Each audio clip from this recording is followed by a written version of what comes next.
என்னை பார்க்க அந்த சகோதரர் வந்தார், வாலிபன். நான் மரண படுக்கை, சின்ன வியாதி கிடையாது, தலைவலி காய்ச்சல் கிடையாது, கம்ப்ளீட்டா மரண படுக்கை, இருதயம் பல்ஜாகி இருக்கிற, மூச்சை விட முடியல, உயிர் போய்கொண்டு இருக்கிறது, காலை அசைக்க முடியாது, டெட் பெட்ல நான் இருக்கிறேன்.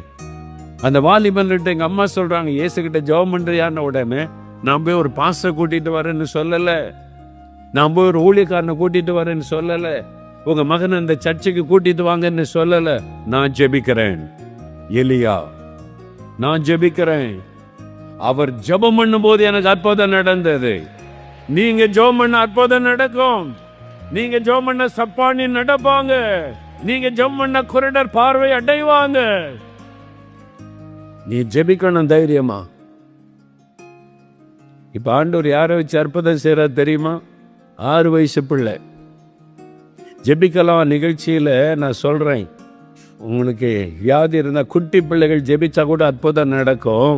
உங்க அம்மாவுக்கு சுகம் இல்லைன்னா நீ கை வைத்து அம்மாவுக்கு ஜெபம் பண்ணு, உங்க அப்பாவுக்கு ஜெபம் பண்ணு, உங்க வீட்டில் யாராவது வியாதியா இருந்த நீ ஜெபம் பண்ணுன்னு சொல்லும்போது, ஒரு தாய் அவங்க கழுத்தில் இவ்வளோ பெரிய கட்டி, தைராய்டு கட்டி பல வருஷமா இருக்குது, தண்ணி குடிக்க முடியாது, எச்சி விழுங்க முடியாத வலிக்கு இவ்வளோ பெரிய கட்டி.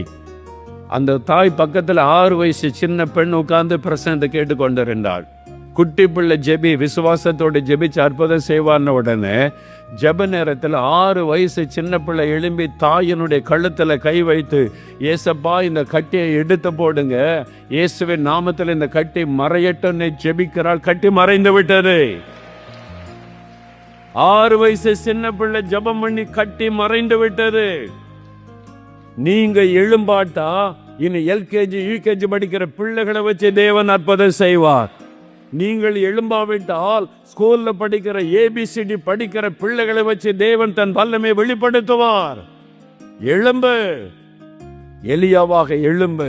நான் ஜெபிக்கிறேன், என் கூட இருக்கிற இயேசு பெரியவர்னு சொல்லு. ஆண்டவர் தன் வல்லமை வெளிப்படுத்த ஆயத்தமா இருக்கிறார். 6 வயசு பிள்ளை ஜெபிக்கும் போது அற்புதத்தை வெளிப்படுத்துகிற ஆண்டவர் நீங்க ஜெபம் பண்ண வெளிப்படுத்த மாட்டாரா? விசுவாசிங்க, ஆண்டவர் என்னை பயன்படுத்துவார், எலியாவாக என்னை பயன்படுத்துவார்னு விசுவாசிங்க.